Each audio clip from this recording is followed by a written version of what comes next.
Okay, just making some adjustments. Great. And everyone virtually, how's the sound? Thumbs up? All right. Sound in the room? Good. Yeah. Okay. Great. Awesome. Well, I'm calling to order the February meeting, the first meeting of 2024 for the VOREC Steering Committee. I'm Jackie Dagger, and I'm the program manager for the Vermont Outdoor Recreation Economic Collaborative.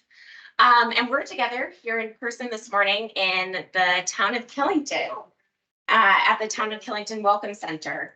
And we'll be hearing more from the town of Killington a little bit later in the morning. But I just wanted to say a big thank you. And I'll say it again when they're here, but to Michael Ramsey, Lisa Davis, and Emily Hudson for helping me plan this day, and for securing the Welcome Center for us.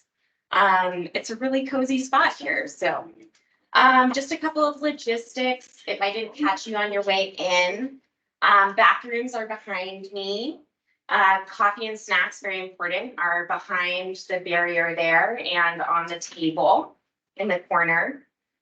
Water is just around the corner to our right. Yeah, so agenda is in the corner, but we're getting started right now with welcome and introductions. We're gonna jump pretty quickly into our business meeting and hear some updates about different areas of the outdoor recreation economy. The town of Killington is going to join us around 11 a.m. and present to us about how they've used VOREC community grant funding and outdoor recreation economy in this area of Killington, which I think will be a really great conversation. We might get to visit a couple of businesses. And they're also providing us with lunch. So that's really cool and really generous of them.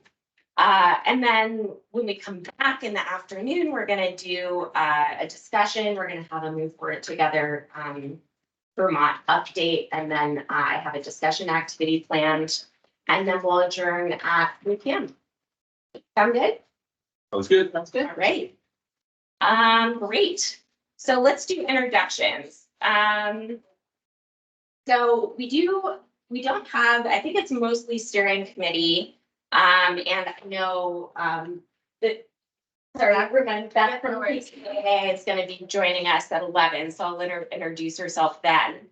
But thank you, and then we do have some folks online joining us.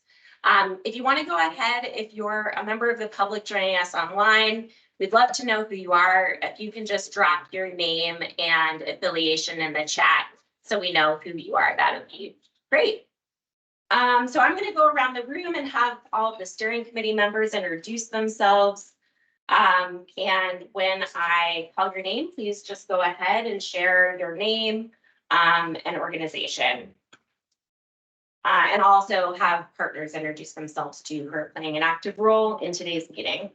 All right, so let's get started with people in the room. I'm going to start with you, Carrie.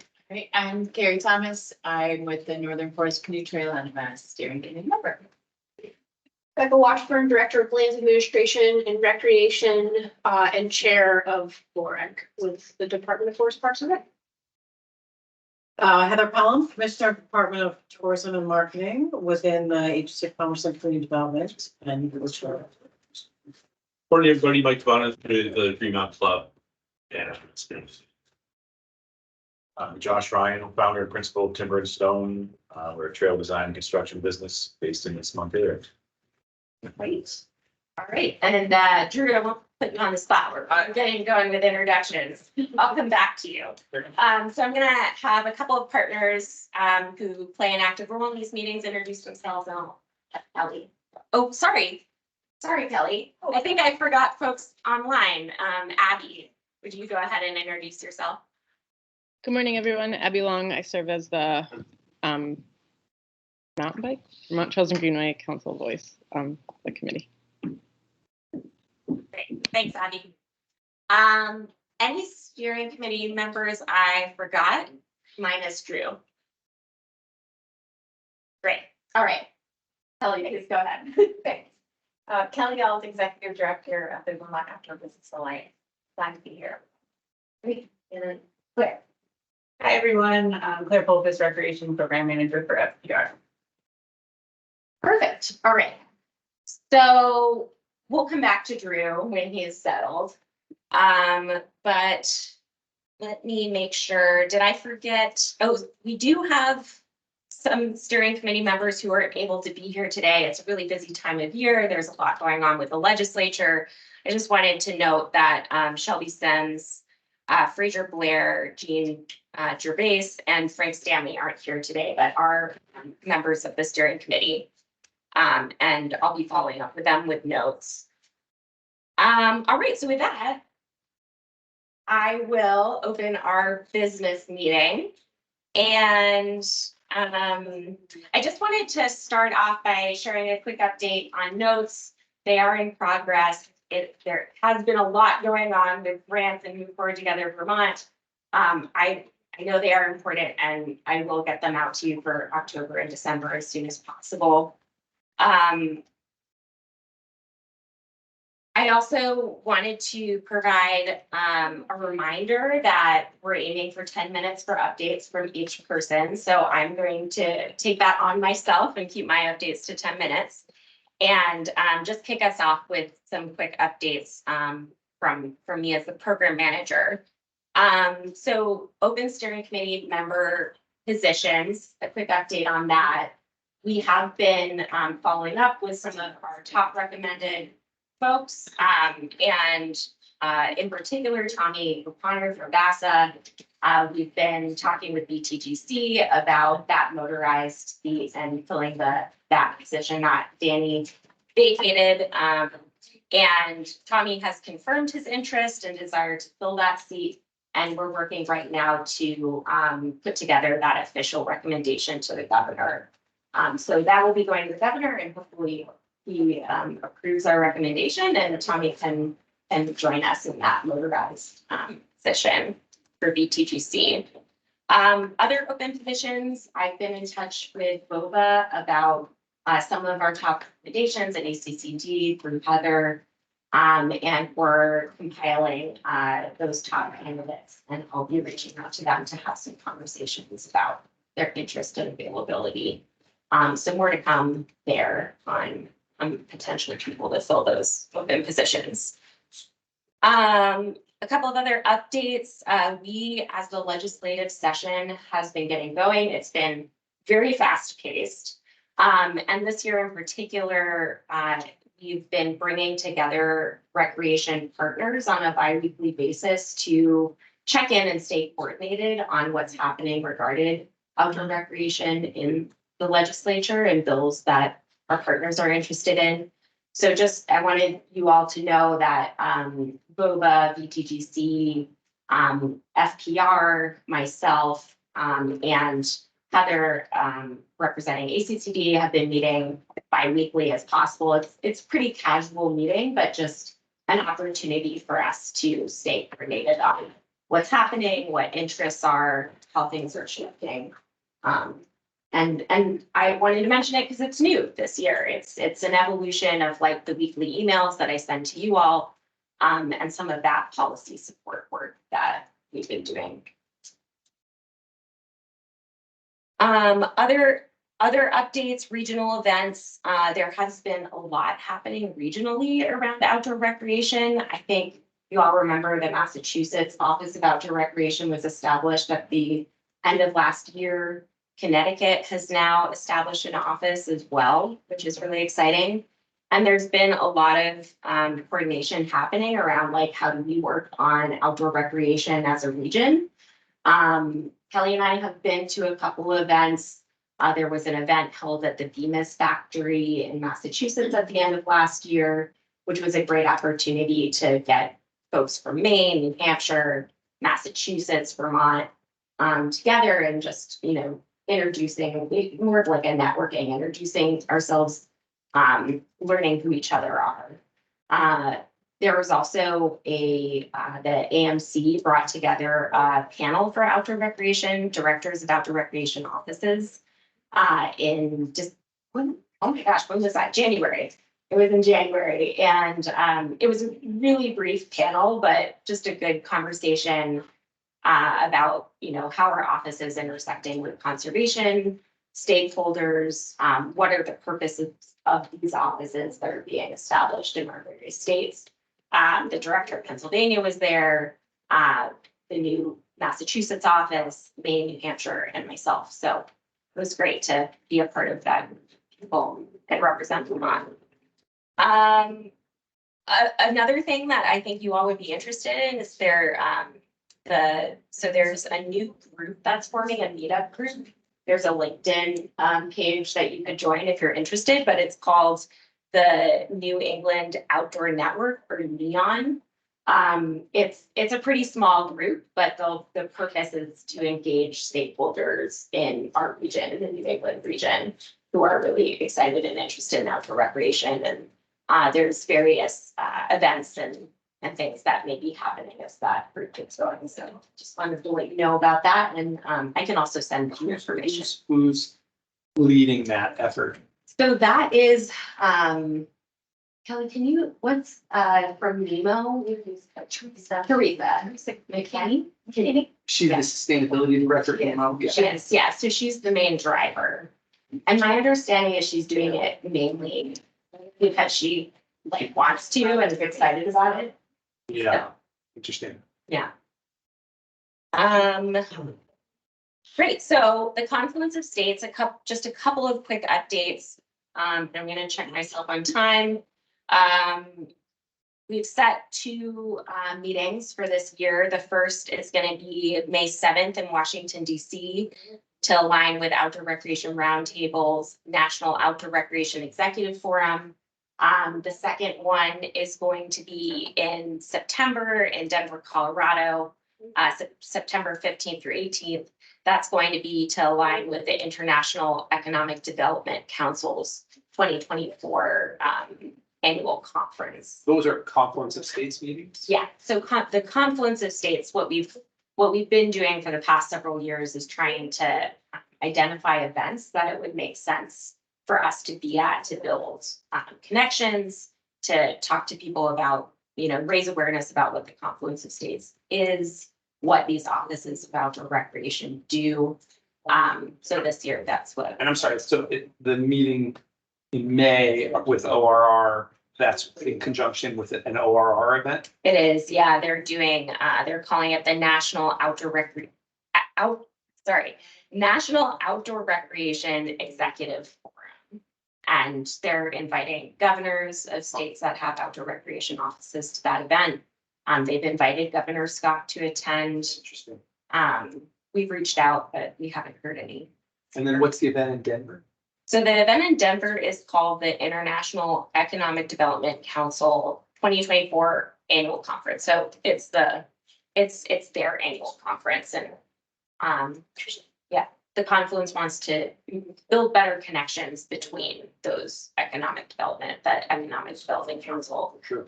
So I think it makes a lot of sense.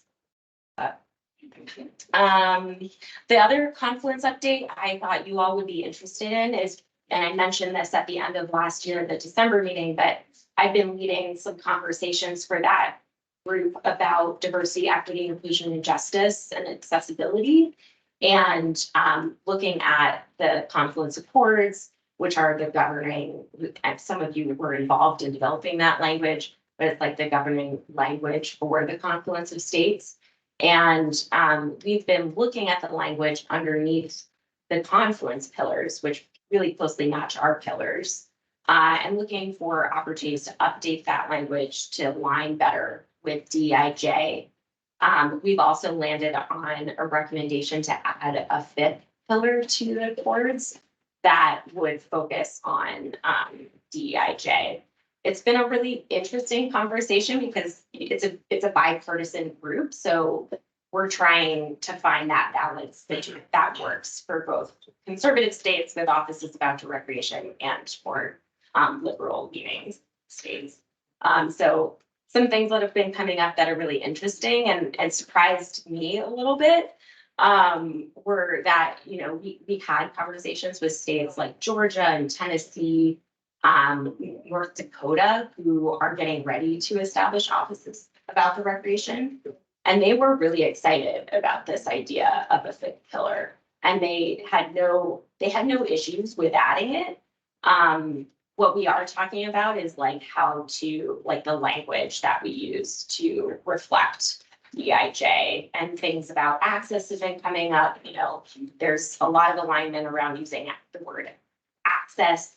But inclusion, there's a lot of political concerns about. So I think it's really interesting. And if you all are interested and want to talk more about it, I'm happy to pull me aside at some point today. I'm happy to give you more information about it.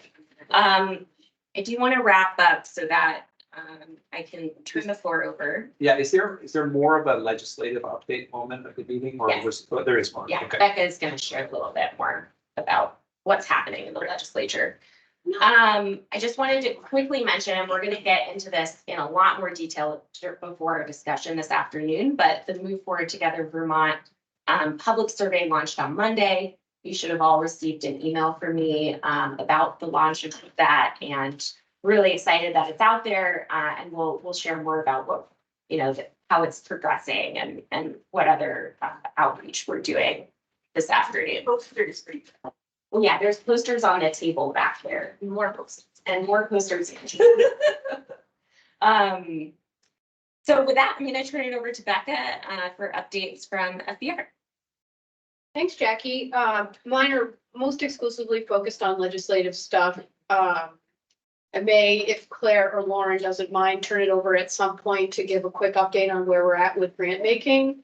But the sort of two bills and one act that I wanted to spend a little bit of time talking about this morning.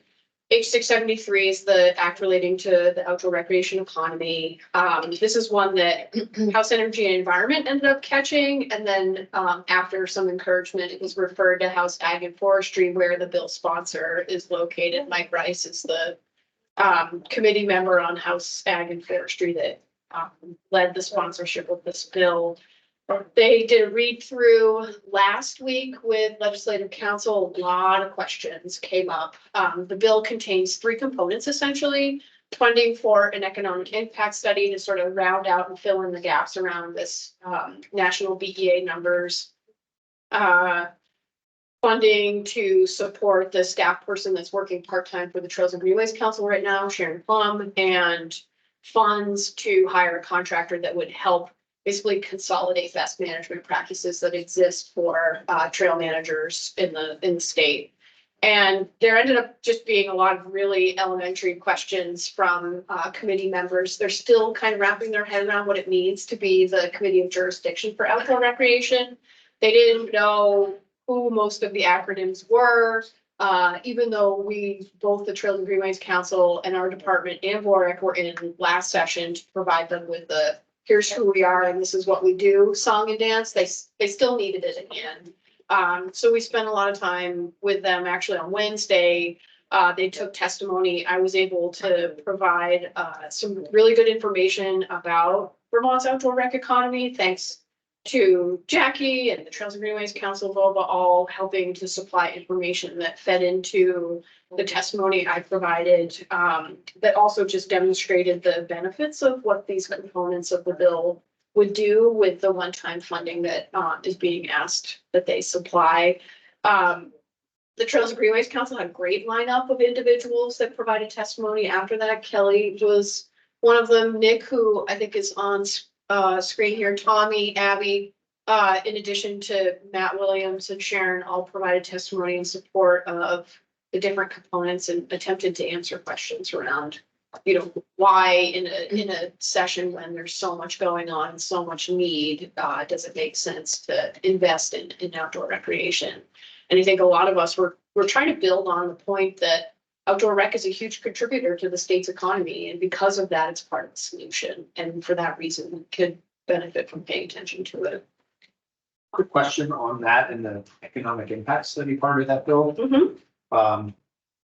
If I'm not mistaken, in the language, it says this bill will instruct VOREC to conduct an economic impact study, which which I think is really interesting, in a bunch of ways. And I'm just curious, is that a common thing, you know, that Yeah. would instruct basically a volunteer council to do work on behalf of the state? I think it's more a result of, these bills are drafted by legislative counselors, you know, they're attorneys that work for the legislature, and they take feedback from the Trails and Greenways Council that really helped shape this bill. They take feedback from others, but at the end of the day, they write it the way they think that it should be written. And in this case, we had suggestions for how to better reflect funding coming to, say, the Agency of Natural Resources and Forest Parks and Recreation. Yeah. Not included currently in the governor's recommend, because it's not in the governor's recommend.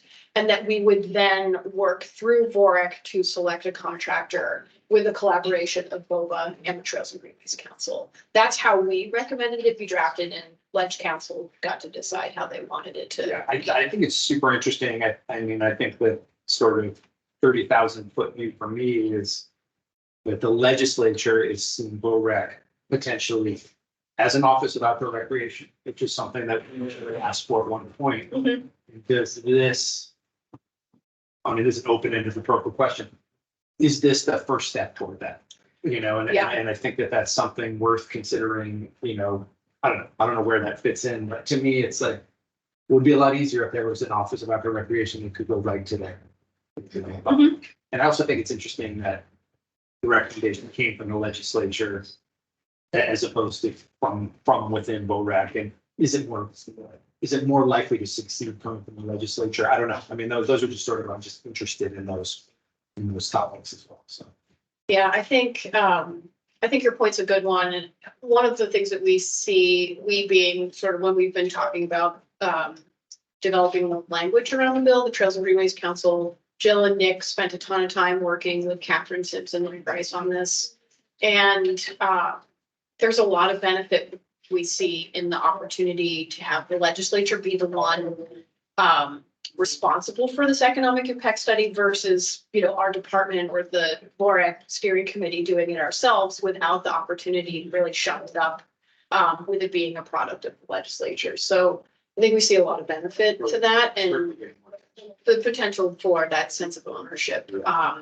Following along in the Forest Futures Roadmap work, I think we have seen that that's remained high profile and is likely to have some successful recommendations come out of it because that was a product of the legislature. So hoping for some similar outcomes based on an interest in having this be something that the legislature takes on and gets excited about. I don't know if folks saw the opinion piece that Mike Rice did. It was fabulous, and that was Made a lot of really good connections. That was nice coming from a third party. Yeah. That was not within the VOREC bubble, right? Totally. Yeah, I think that was really positive. I think for me, you know, it'd be really interesting and possibly meaningful to identify other efforts where this has happened and that led to some, you know, situation X happened, a legislative bill was provided, and then that helps codify organization-wide in Yep. some way. And I don't know if that exists, but it would certainly be interesting to figure that out.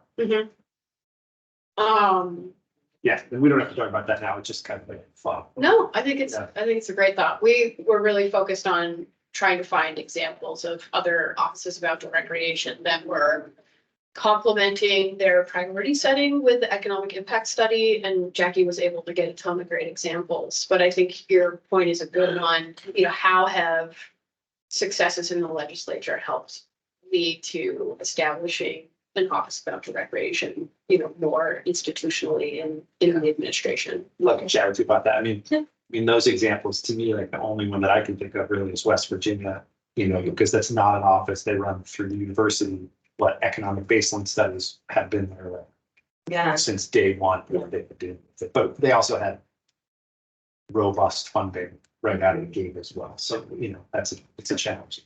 Yeah, we can talk more about it. There's some other examples I can think of. Yeah. That might be interesting to me. Yeah, I would love, yeah. We can, we Yeah, yeah. can pick that up at some point. Yeah. Carrie, did you have something? I was just saying if the University of West Virginia is behind it, UVM could be also somebody to try to engage. I know that when the trail was started, we had an economic impact study done. Pollock, when he was a UVM student many years ago. So, and that was incredibly important in our ability to get, get an earmark from the federal government for the start of a trail. If you're looking for partners in that academic realm, we can possibly fund it in different ways. It's great.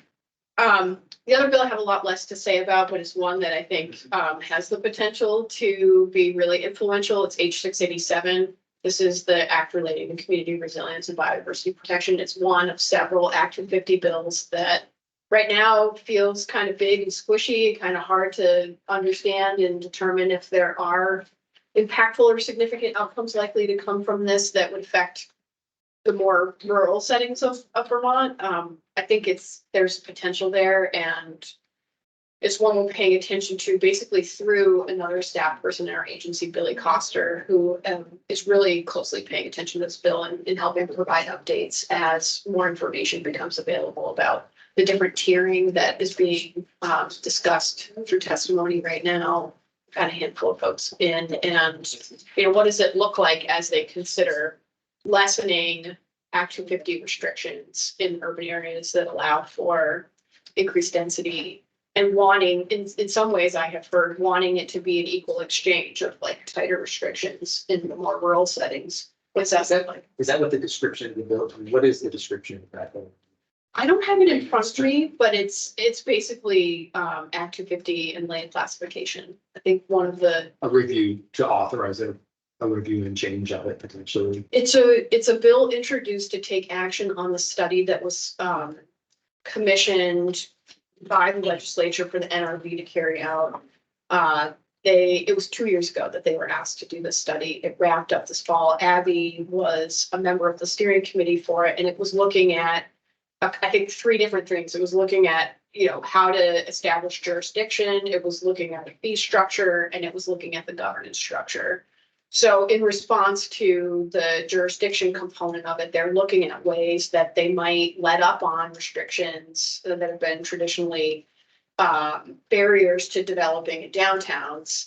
And the sort of collaborative to that is thinking about ways to use Vermont conservation design, even in some instances, to create stronger protections in the forest cover area. And that's where I think there's a lot to be determined about. I'm sure there's no conversation around this bill at all. It's actually almost all of what energy and environment is talking about. I'm sure. Yeah. It's also linked in the legislative emails. If you want the actual language, you can find it there. Which have been great, by the way. Those legislative emails have been super. Awesome. I'm glad. Yeah. Act 59 is the 30 by 30 bill, the Community Resilience and Biodiversity Protection Act. This is one that passed last year.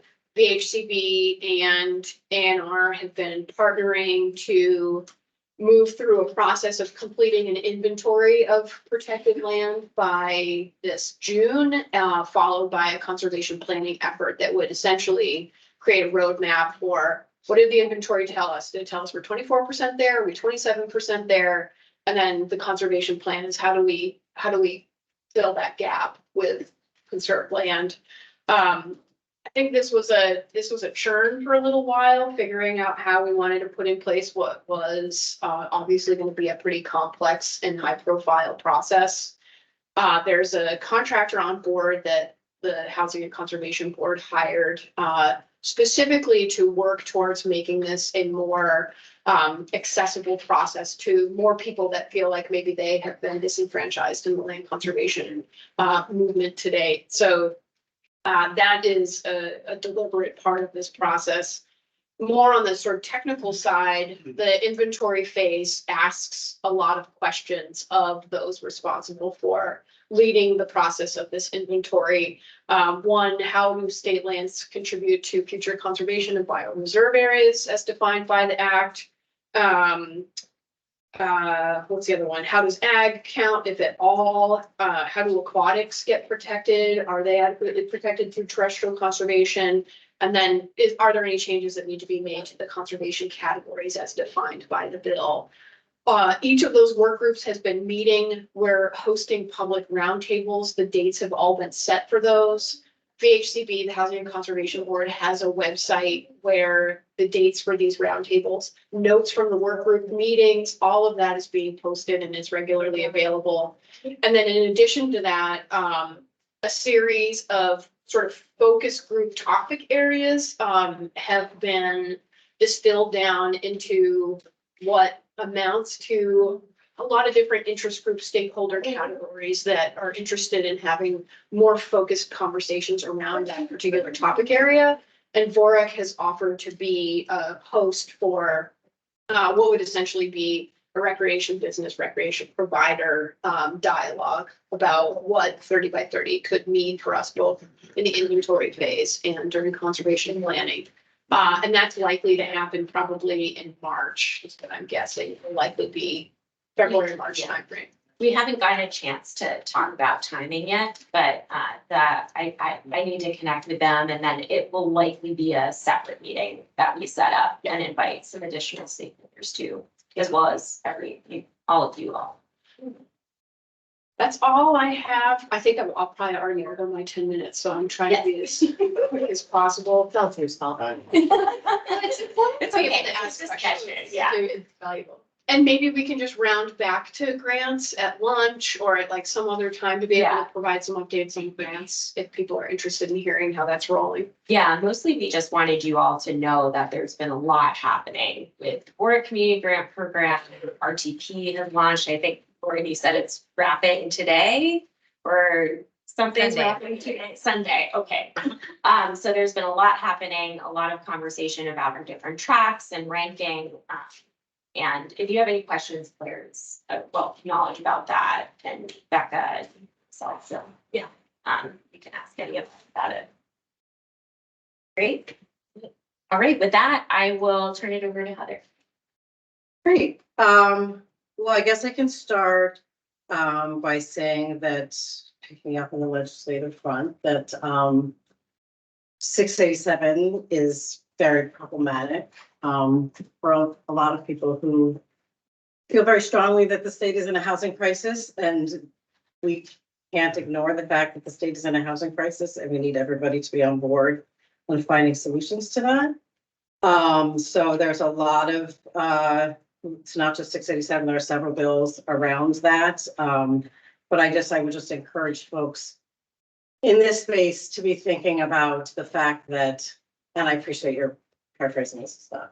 No, this is perfect. But I would say from the perspective of many people, not just the agency of commerce, it's not about like, oh, if we do Act 250 reform in downtown, somehow we have to do something else elsewhere, because it sets up this dichotomy that somehow we have to trade one thing for the other, when the fact is that we need housing throughout the entire state, including in our rural communities.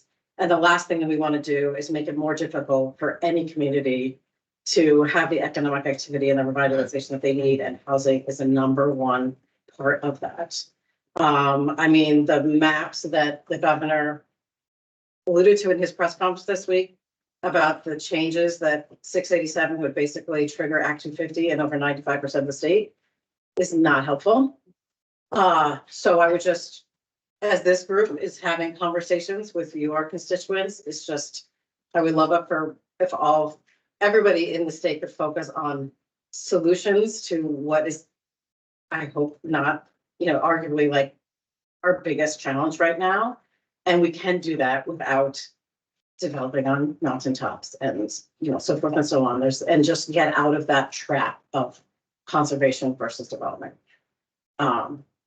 So feel pretty strongly about that, and would hope that all of us can keep the big picture in mind about what we can do around Act 250 reform, permitting in general, appeals, tax structures. There's a lot of different components of what's going on right now. So it's so complicated and convoluted at the moment in the legislature that we won't even get into any specifics of what's in the bill right now, because it's far from what it will be. But I would just throw that out there as a perspective. It's a really important point, and not to interrupt your updates, but I think it is a really important point, and we're one of the places where those things come together, so I appreciate you bringing it up, and it also makes me, kind of think about like, how else can this group, be a part of that conversation? I don't have the answer, but I think that's a perfect example of where we sort of bring those things together and might be, a place to explore that dichotomy a little bit further. So anyway. Yeah, I mean, I think it's just, I hate seeing it as like this false choice, as if somehow the state, Binary. can't look like Vermont Right. and still have places for people to live. I mean, one of the things, I'm gonna get the exact statistic wrong, but I don't know if folks have heard, I'll keep it short because I don't have a lot more updates to tell you, but if folks have heard Kevin Shue from the Vermont Futures Project talk about, Vermont needs people, people need Vermont, this question about, people and places and what we need to do to secure our economic future. And he makes this comment about people love to say like, we don't want Vermont to look like New Jersey. And so I think that the population density right now in Vermont is something like 70 people per, a square mile. I'm gonna get these wrong, but just forgive me, just scale wise. And New Jersey, it's like 250 or something like that. And the projections of Vermont Future Project is put in, if we can get to 802,000 population by 2030, then our population density would go to like 72. Right. So that when people are thinking about like, this, oh my God, where are we gonna put you? It's not this. 2%. It's not like we're gonna look like New Jersey, so. Okay, then quickly, I would say other updates, we are focused on everything that's gonna happen in the next 60 days before the eclipse. That is really where we are focusing our efforts. I mean, as folks know, that the state's not putting on events and so forth, but we are trying to be that conduit of having conversations between communities who are planning on potentially an influx of 50 to 100 to 150,000 visitors on that day, if it is good weather. State agencies have been, it really is all dependent on the weather. I mean, Cue the laugh track. yeah, I know. It's, I can't wait till April 9th. Because we are not in control of this. If the weather's good, we should all prepare for a huge influx. I would tell everybody, don't plan on driving anywhere in the afternoon of April 8th.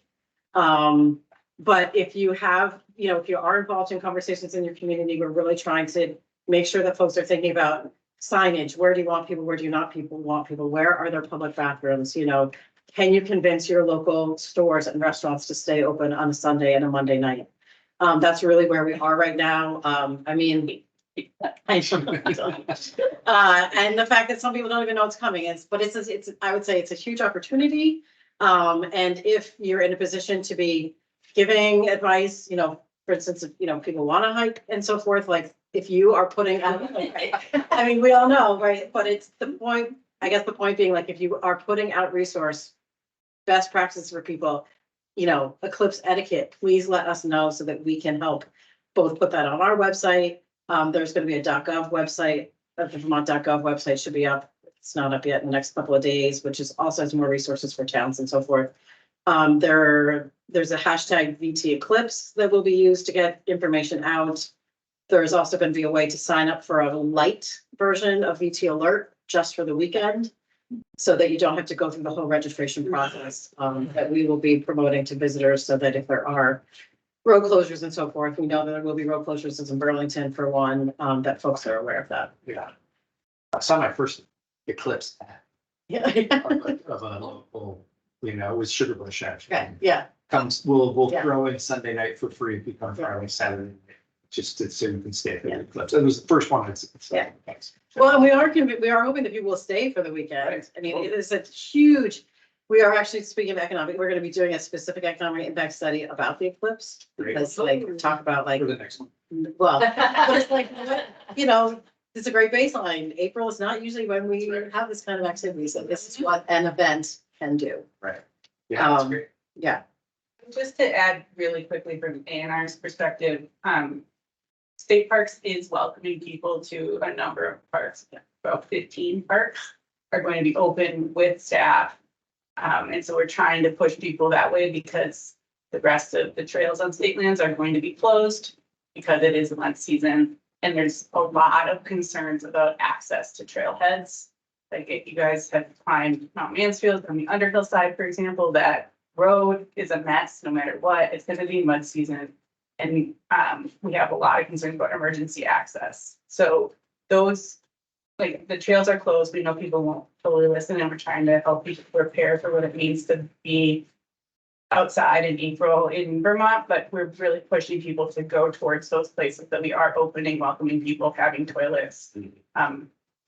Being much better prepared because most of the state's outdoor resources are not set up for an influx of people in April. Like even the state parks are quite worried about, anything off of the paved point because it's not well drained, like because they don't open until May. So anyway, there is a list of parks. So if people want to be outside in an outdoor environment to watch this, that's where we're trying to get. What could possibly? But that hasn't been made public yet, right? No, it's on the state parks website now. Now it is? Yeah. Okay. Is it on the main page? It's on their blog. Okay. It's also, it's being, Because I thought they were, last I heard they were holding off. But no, it's being passed through Stephanie to the larger group, so you'll get it whenever that meeting happens. But if you look up the state park blog, it's the first one. Yeah, no, I knew, yeah. Yeah, so there's public information officers are meeting. There's separate economy group that's meeting, so this, all the state agencies are involved. It's just we are not gonna be able to control where people go. If you just look at parking this last weekend here in Killington. Last update, just to say, registration is open for the Vermont Tourism Summit, which is April 8th through 10th. It's at Mount Snow this year. So early registration, I think, Sorry, closes what were the dates? May 8th to 10th. You said April 8th. Oh, did I? No. That sounds terrible. Unfortunately, there's a Discover New England Summit that is April 9th through 11th, which is Oh, a wonderful week. Yeah. May 8th to 10th, Mount Snow. Early registration, I think, closes middle of next week. I mean, we got plenty of time, but if you want to get the early bird special, now is the time. Would love for everybody involved in this group to. Great. Thanks, Heather. Thank you.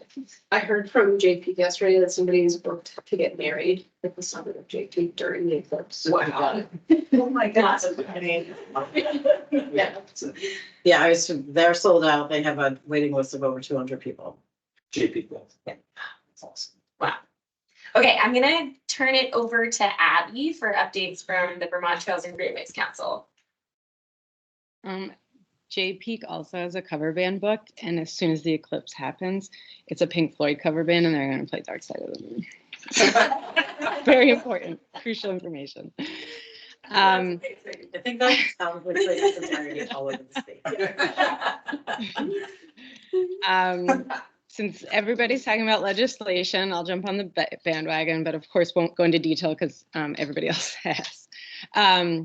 But there's, H673 outdoor rec bill. Becca, I'm always in awe of you. An incredible job queuing it up, and then so impressed by Nick, and then Vermont Trails and Greenway Council's newest member, Tommy O'Connor, the new ED of VASA, just knocked it out of the park. I was grateful to be considered and to use KT as almost a case study for the need in this bill. I also was able to speak about it last week in House Commerce. So we'll, of course, continue to preach, and a lot of Vermont Trails and Greenway folks will be joining for Outdoor Rec Day on February 16th. Becca also mentioned the Forest Future Strategic Roadmap, and that's actually why I'm not in the room today. I am about 20 minutes going to jump in the car and get to the State House to present with Commissioner Fitzko on that. in-house agriculture today, this afternoon. And then on February 26th, there's a press conference for that roadmap. And as you guys know, I believe I was the outdoor recreation voice on that advisory panel, and we should circulate that. The final report actually came out, I think, just last week. So I could send that to Jackie and she could share. Send it to me, everybody. Abby. There's an entire pillar number 5, that really dives into detail about how outdoor recreation and the forest industry complement each other and help build rural resiliency for small town Vermont. And what else is going on? The Trail Symposium, the VARPA Conference, Vermont Recreation and Parks Association. Last year, we coincided a Trail Symposium with them. We will be doing that again because it was so successful. The dates are in September and we'll be at Killington where you guys are. And so we've started planning meetings and there's a subcommittee for the Trail Symposium. If anyone wants to join in the fun and planning, all are welcome. And Vermont Trails and Greenways, gearing up for a board retreat March 20th. We'll be, talking about things like the survey findings that we had pushed out to the community right before the holidays. And we have a couple grants, a VOREC grant that hopefully potentially be hearing about that will help shape conversations at that retreat. And then, of course, growing our membership. I think short and sweet, that's it, Jackie. Thank you, guys. And I am probably going to hop off soon. So apologies again for not being there, but thanks all. Just to add to Abby, sorry, I keep adding to other people's, but the RPA conference is requesting proposals for presentations right now. So if you're interested in that, its first consideration is due like in a week, I think, right, Abby? And then it's fully at least by the end of March. Yeah, thank you, Claire. That's crucial. Thank you for reminding everyone. I know a bunch of folks, I'm looking at you right now, in the room who have presented. So yeah, please do. Great. All right. Thanks, Abby, and good luck this afternoon. Yeah, it'll be fun. Yeah, we'll Thanks, miss guys. you, but no, that's important. I'm So doing that, good work. yes. Thanks for representing recreation. All right, Kelly for Vermont Outdoor Business Line. Yeah, speak forward a little bit. You can see Drew back there. Right. Hello, everyone. Thank you for having VOBA and happy to present some updates, and I won't duplicate some of those that have already been shared. But we've been very busy in 2024 so far. I'll start with policy because we have worked with our board and our policy committee on developing a series of policy pillars that have then allowed us to apply that to some of the legislative conversations and some of the opportunities with bills in the State House. There's a lot going on related to outdoor recreation and the outdoor recreation economy. The BEA numbers have been wonderful because they have really provided a case and a spark for interest in the outdoor economy and some of the recreation community investments that have been made. And it really has opened some doors for our sector, for our trail organizations, for conversations. So that's been wonderful. The H673 and the economic impact study has been a focal point for our coalition work. And VOBA joined others in testifying in House Ag this week. And we've been working with our members on informing them and engaging them, especially in the comprehensive economic impact study and the opportunities around that. There are some components of that which directly relate to outdoor business, not just fully understanding the economic impact and that at a geographic level, which can vary from region to region, but also the components about identifying what some of the opportunities are for the sector and what are those key recommendations for investment that we would like to see. And then what would that allow us in terms of meeting, reaching the promise of economic impact in the future. I think a lot of what I'll get to in the issue next is really looking at climate resiliency, and the sector is really focused on how can we be a climate ready sector. What is the opportunity before us? Not just looking back at how can we repair and recover from the impacts that we've had over the last year, but this is an opportunity to really think about the investments we really want to make strategically so we can be prepared not only for future disruptions, but also to be in a place where we're thriving as a sector, that when we have snowless winters and rainy summers, that we've innovated and adapted and modified and are nimble enough that our sector really thrives in that environment, has opportunities for everyone in our state, and isn't just hunkered down waiting for us to emerge again. So that kind of the economic impact study will really help with some of the data and some of the information. Moving into our other economic or our other legislative priority is around 723 and the flood relief, because we are still in a situation where companies are struggling to recover some of the economic losses from last season.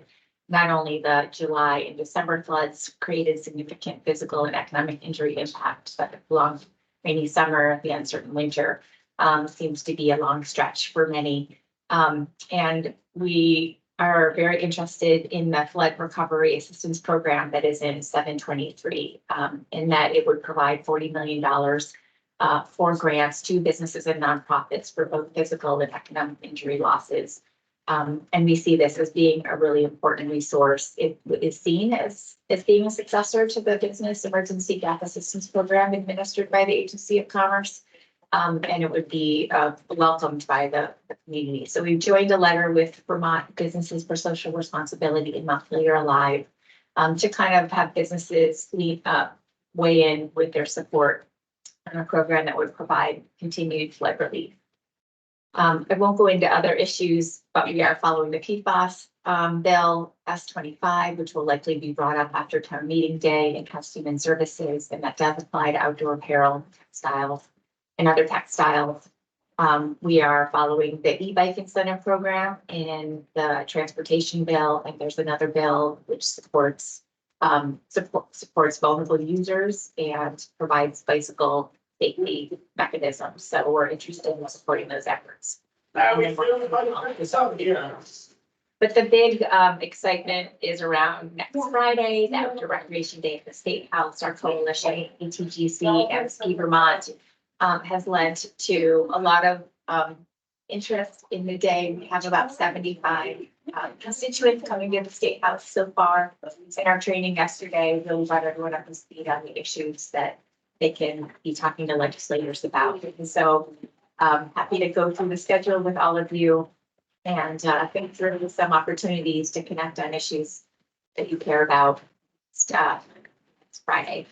We are also involved as a partner in moving towards Together Vermont. We're going to be launching a series of focus groups in March and April. The first one is on March 18th, and it's a workforce and education forum. And we are partnering industry with a number of post-secondary education leaders to really talk through how these systems can be better merged to support the labor needs of the future. So that should really help to be a big picture conversation to identify some of those priorities and action steps that we can take moving forward as a sector to make sure that we have career pathways and professional development training to support our businesses. We on the VOREC grant program that feeds right into some of the workforce updates.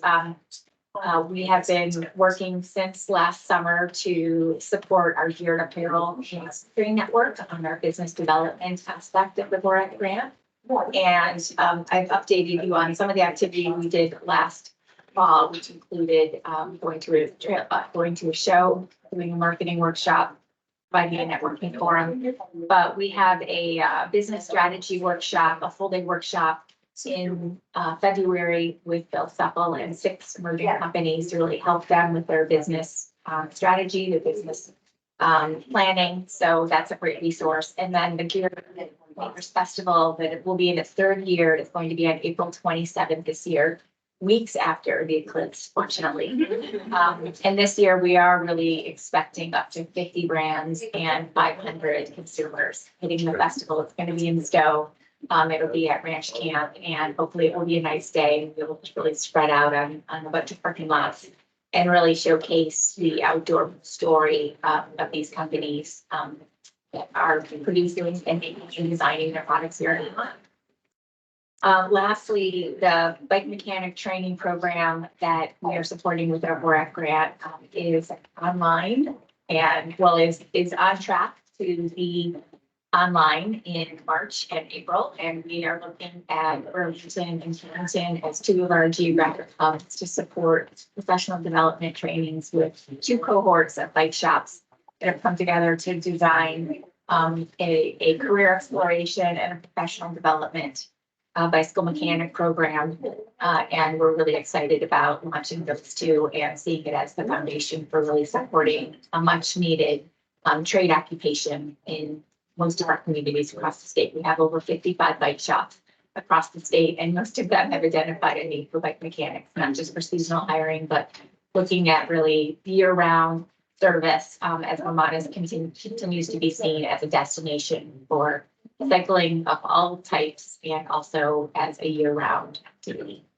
Lastly, in the organizational development category, we're excited to continue to grow. We have 135 members and we have a new interim chair following Drew after 3 years being at the helm of VOBA. I'm very grateful to all of your contributions, but now Zach Freeman will be taking over and be in the role until the next election. And we're really excited to have Zach as the founder of his business, Apex Trailworks, and a longtime contributor to the town of Randolph and the outdoor economy efforts there, from supporting Ridgeline Outdoor Collective and their trail building efforts to the VOREC grant program and executing that, which established the hub and supported the gear shop, the bike shop in Randolph that is really thriving. So it started in 2020, so it's into its 4th year. So pretty exciting news from VOBA, lots going on, and we're excited to continue partnering with you moving forward. Just to add a couple things. It was a fantastic update by Kelly. One thing about economic support for disturbed retailers from the flood events of this summer. There's a great article that came out from Dartmouth actually about how the impact from El Nino weather patterns in terms of destruction and flooding, that economic impact lasts for years. You know, and I think that that's important to recognize that just because we move a retailer here or help somebody there, it can take a lot of time. The other thing I just want to flag is that the PFAS bill, which is very important, obviously, for safety and things like that, it is going to be hugely impactful on retailers as well. You know, we're coming out of one supply chain drama right into another one. It's going to be really hard. There's going to be a lot of waste. There's going to be a lot of confusion. You know, and I think it's important to recognize it's going to be a very stressful time on specialty retailers selling waterproof apparel, technical apparel, anything that has a DWR coating, which is primarily rape on PFAS. So it's just to put, you know, there's reason to you know, shop local when you can, always, because we really need everybody's support to keep our retailers. Great. Well, thank you everyone for those updates.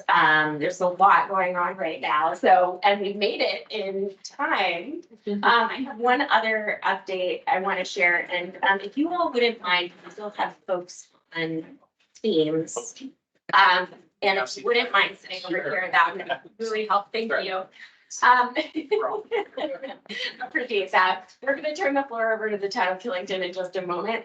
I did just want to quickly mention, and I was hoping Mark was going to be able to join us, but he has given me official word that he's stepping down from the steering committee. And I hope he'll follow up with a message of his own, knowing the amount of time and impact he's had on the VOREC program in particular. I just wanted to share that with you all and recognize his contributions as a critical member of this program, and let you know that we are considering him within the sort of process that we're using to get more or to fill open positions on the steering committee. So we're looping that into our process. We have plenty of recommendations that I think are really great, and we're pursuing that. But hopefully Mark will get the opportunity to say a couple words as well. Cool. Thanks, Jackie. Any other questions about any of the updates or anything else you want to share before we turn it over to Killington? I also want to ask anyone joining virtually in our meeting, we do leave time for public comment. If there's anyone still online who wants to jump in and share any reflections or thoughts or questions with the steering committee, I welcome your contributions now.